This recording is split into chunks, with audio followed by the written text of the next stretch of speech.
Hello and welcome to Hyper Production with me, Rory. In this episode, it's going to be a quick one showing you how to export your track in the highest quality settings, so stay tuned.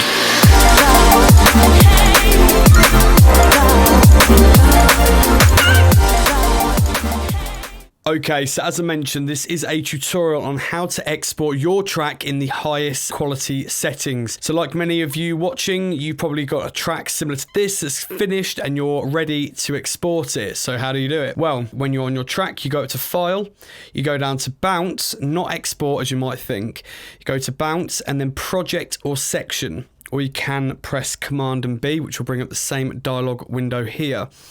Now, the top left, we've got various different codec options. So PCM will give you your WAV, AIFF, and your CAF. Then you've got MP3, M4A, and AAC, which is what iTunes likes to play with, and then burn to CD and DVD. Now, the one that we're going to be using today to give you the highest quality settings is the PCM setting and file format WAV. That is a very common file format to use. Websites such as SoundCloud are hosting these kind of files now, back when they didn't really used to because they had limits on their upload sizes, but now they're all good to go. So that is the one that you want. Just below it on resolution, you can have it as 16-bit. There is an option to go up to 24-bit as well, but unless you're maybe sending off just a dry vocal stem off to someone to go and remix and you want it the highest possible quality that you possibly can, but bearing in mind when you start doing this, you are increasing the actual file size. So if you're putting it out for download, then it's going to take people a little bit longer to download as well. So 16-bit for an entire track and an entire mix is more than enough. Like the difference between 16-bit and 24-bit is barely noticeable. And also, if you're sending off a track to maybe go mastered, perhaps on the odd occasion you want to send it 24-bit, as those processes are destructive, so you want to give them the absolute best as well. Just below that, you've got sample rate. You want to leave this at 44.1 purely because if you try and go with any others like below, you're just then degrading the quality.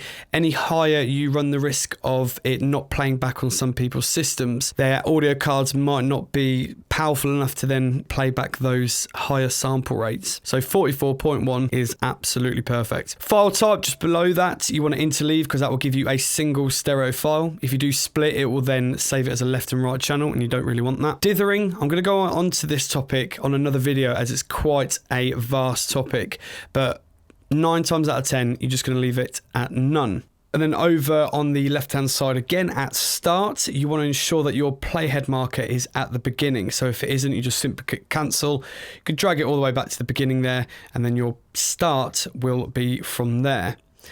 You also kind of need to drag a location marker to the very end of the track. So we might have a few reverbs at the end of there. So we could put on the audio tail capture, which I'll show you in a second. So we're just going to pop that to the end there as well. So then we're going to press Command B, bring up our export dialog, and then we are good to go. So in real time, I like to play in real time because in the past when I've done it on offline, I've had a couple of claps and a couple of bass lines or a couple of MIDI triggers that haven't been processed. So I always like to give it a rundown in real time. Also gives you a chance to listen to the track on the way out as well. Bounce second cycle pass, you don't need to worry about that. Basically just bounce it again. Not too sure why people would use that. Include audio tail. So like I mentioned a second ago, this basically, if you've got like a long reverb at the end of a region, then it's obviously just going to capture that whole reverb. Or say you've got a drawn out note, it's going to carry on exporting and capturing that until the signal is completely dead, and that's when it will stop. Down the bottom here, we've got Normalize. 99.9% of the time, you will not need to use Normalize. I'll be explaining a bit about what it does, but basically it brings up the signal to match the peak RMS of your highest peak within that audio region. Now, don't worry if you didn't get that, because I will be doing another video explaining more in depth if we need to normalize and why we don't, and explain a bit about what it is. But as I say, 9 times out of 10 or 99.9% of the time, you will not need to use it. So you could just leave that off for now.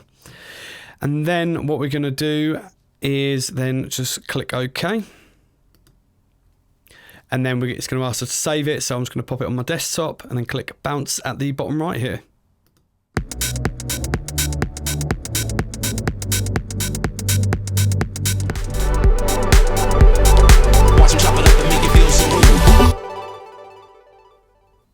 Okay, so there we have it. We have our bounce down done.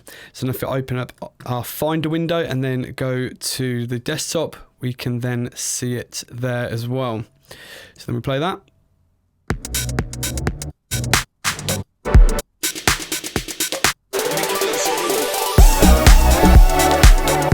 And that is that. That is how you export your track at the highest quality settings. So then you are ready to upload it to SoundCloud, YouTube, Mixcloud, whatever platform you choose.